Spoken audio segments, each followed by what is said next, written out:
The Anunnaki started mining in South Africa, about 150 miles inland, west of the port of Maputo. It is the remains of a huge metropolis that measures, in conservative estimates, about 1,500 square miles. It's part of an even larger community that is about 10,000 square miles. 200,000-year-old mines Abzu. The Anunnaki used this area for one striking thing: gold. They dug for gold in this part of the world for thousands of years. To see the number and scope of these ruins, I suggest that you use Google Earth and start. Then perform a low-flying search inside the area formed by this rectangle. Eridu, home in far away. Ancient Eridu, the first world city and home of Enki in southeastern Iraq, the oldest Sumerian and perhaps world city where the Anunnaki gods reigned over mankind. The Sumerian word, Eden, translates as home of the righteous ones. It was in the Eden that the city, Eridu, was established. The name has been translated into all languages of the world, including Urdu in German, Earth in Middle English, Erz in Kurdish, and Eretz in Hebrew. The word also came to be what English-speaking people call Earth. The place where the Eden was established was in the lands drained by the Tigris and Euphrates rivers, and what came to be known as Mesopotamia. The twin peaks of the mountain called Ararat Ararat were used as landing guide points for the Anunnaki spacecrafts. Nippur. Later Nippur and other gold refining facilities were established, to create the layout of the first spaceport. 415,000 to 100,000 BC, a complex of 8 cities is established and completed in the Eden. By the year 400,000, the city of Nippur Nibruki has been established as a mission control center, and by the year 360,000, Sipar is established for use as a spaceport.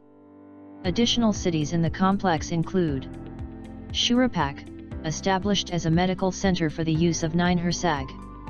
Bad Tibara, established as an industrial center for the purpose of smelting and refining the gold mined in the Abzu. Larsa and Lagash, established as beacon cities for incoming spacecraft. Baalbek landing place. The Great Stone Platform was indeed the first landing place of the Anunnaki on Earth, built by them before they established a proper spaceport. It was the only structure that had survived the flood, and was used by Enki and Enlil as the post-diluvial headquarters for the reconstruction of the devastated Earth. It is the only structure on Earth from before the flood. Aerial view of Baalbek. Tilmun, place of rocket ships. Tilmun, land of the rocket ships near the Dead Sea in the Sinai Peninsula, was used as a launch area, until it was destroyed along with Sodom and Gomorrah by the Anunnaki. Destruction scar. Sinai Peninsula from space, showing the scar left from the destruction of Tilmun. This is what Tilmun might have looked like. Temple Mount Israel. The platform in Jerusalem was built by the Anunnaki, after the deluge, the Great Flood, as their mission control center. It was established in this particular place because it was equidistant from the spaceport, Tylam, that was in the Sinai Peninsula, and from a landing platform, Baalbek, that existed from pre-diluvial times, and still exists, in Lebanon. And they developed it on a line that connected the mountains of Ararat with the Great Pyramids in Egypt. That is why mission control was established precisely at that spot.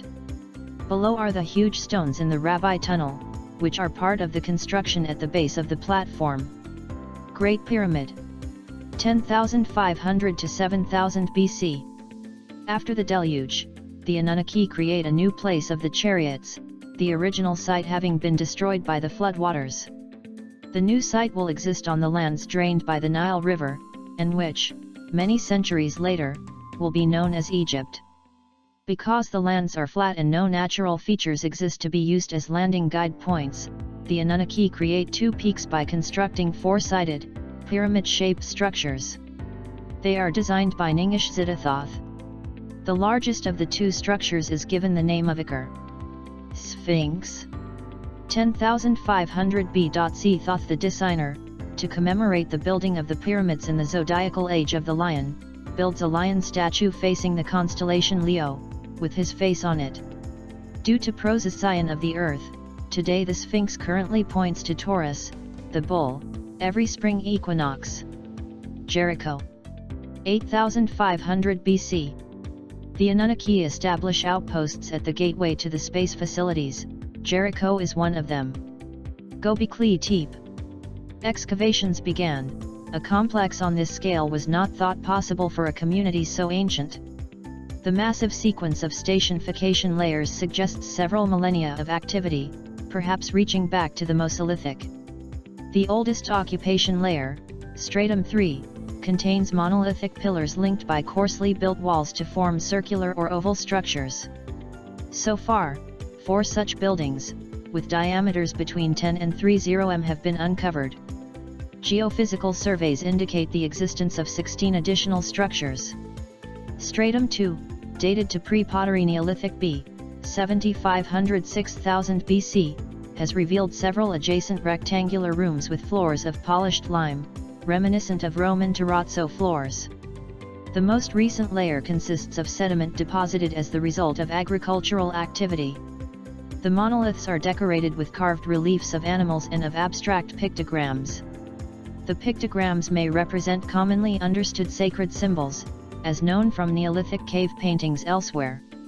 The carefully carved figurative reliefs depict lions, bulls, boars, foxes, gazelles, asses, snakes, and other reptiles, insects, arachnids, and birds, particularly vultures and waterfowl. At the time the shrine was constructed, the surrounding country was much lusher and capable of sustaining this variety of wildlife, possibly where the descendants of Noah lived.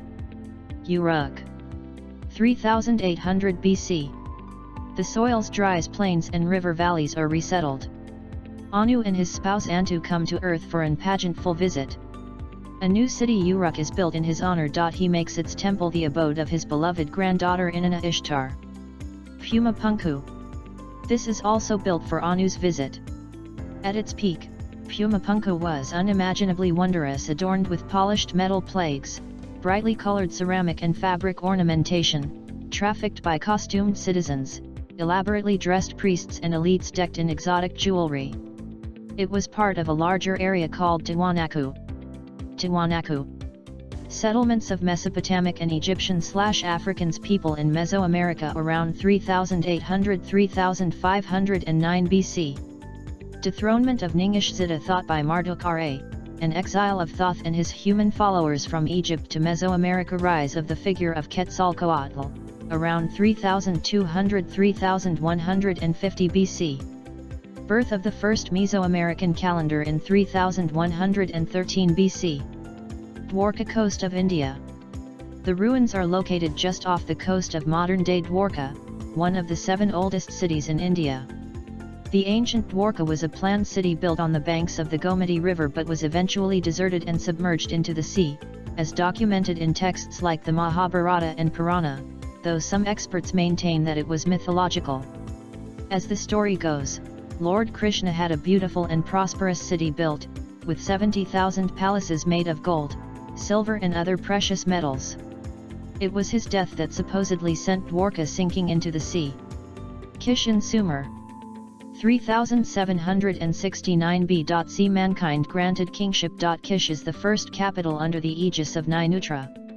The calendar begun at Nippur. Civilization blossoms out in Sumer. Babylon, Gate of God. 3450 BC. Tower of Babel built. Marduk in charge of Babylon. This is what the entrance to the city looked like. Teotihuacan, City of Gods.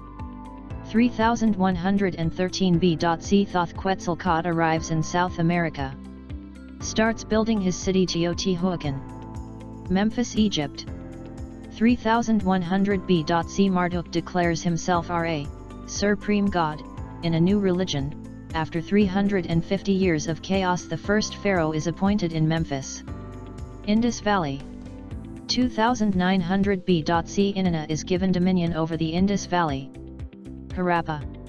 The Vedic civilization ended well before 2000 BCE, with the ending of the Harappans following the Great Drought. The next question is, when did it actually begin? Agade, Akkad. 2371 BC. Inanna falls in love with Sargon. He establishes a new capital city. Akkadian Empire begins.